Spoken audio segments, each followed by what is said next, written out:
Point of order, Sir Nicholas Soames. Speaker, I rise on a very serious matter indeed to ask you whether you have had any request from the honourable gentleman, the member for West Bromwich East, to seek your permission for him to make a personal statement apologising for the way in which he has so vilely traduced the late Lord Britton, and further for him to have a chance to apologise to Lord Britton's dignified and courageous widow.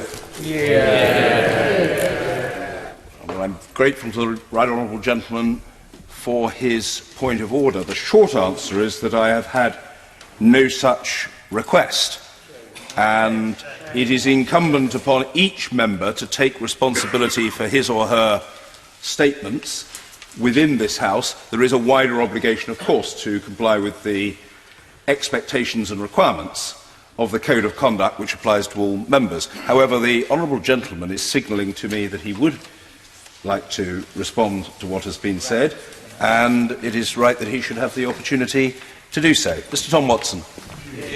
Mr. Speaker, I understand that honourable and right honourable members feel aggrieved that Leon Britton was interviewed by the police and that they're angry with my use of language. But I'm sure they'd also agree that when anyone is accused of multiple sexual crimes by numerous completely unrelated sources, the police have a duty to investigate, no matter who it is. My letter was prompted by Jane's concern that procedures were not followed. It's not for me to judge the validity of these claims, but I believe I was right to demand that guidelines were adhered to. I also believe that very many victims in this country have been too terrified to speak out for too long. And it's not all over just because a few famous people have gone to prison. And it hasn't all got out of hand just because people in high places are scared. The survivors of child abuse have been belittled and ridiculed for too long. That's the real scandal here. Earlier, the Prime Minister has said that I should examine my conscience.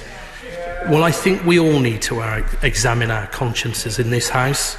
We've presided over a state of affairs where children have been abused and then ignored, dismissed and then disdained. If anyone deserves an apology, it's them.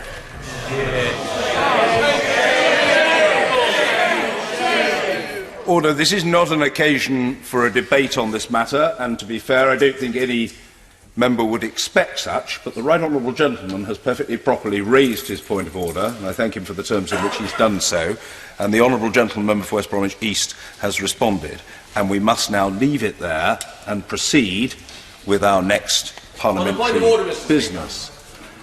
I trust that it is on a wholly unrelated point of order. It is on a point of general principle, Mr. Speaker. No. Order. The honourable gentleman must resume his seat. If the honourable gentleman was seeking to raise a totally unrelated point of order, that is to say, not related to anything that we have just covered and upon which I have given a definitive ruling, I would hear him. But I rather suspect from the prevarication that it was not totally unrelated. The honourable gentleman... Order! The honourable gentleman will speak when I give him the opportunity and not before. If the honourable gentleman has his opportunity, he better not be a chancer, and he better not fluff it. I'm hoping, Mr. Speaker, you will give guidance to members as to what is the proper means of raising legitimate areas of concern with public authorities, so as to ensure that legitimate matters which shall properly be raised, which concern all members of this House, are not done so in such a way as might appear to impinge upon the independence of the judicial and investigatorial process. Can you give guidance to... Well, the honourable gentleman is kind. The honourable gentleman I've known for many years, and he's always been kind.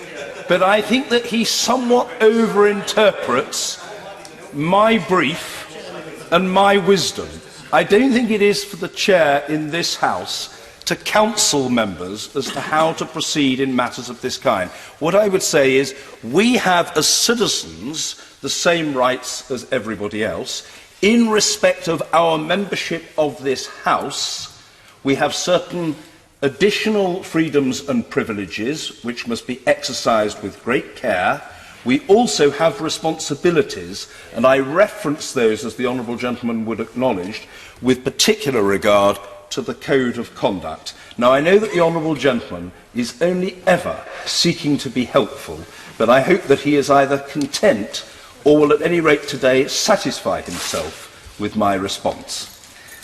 We'll leave it there.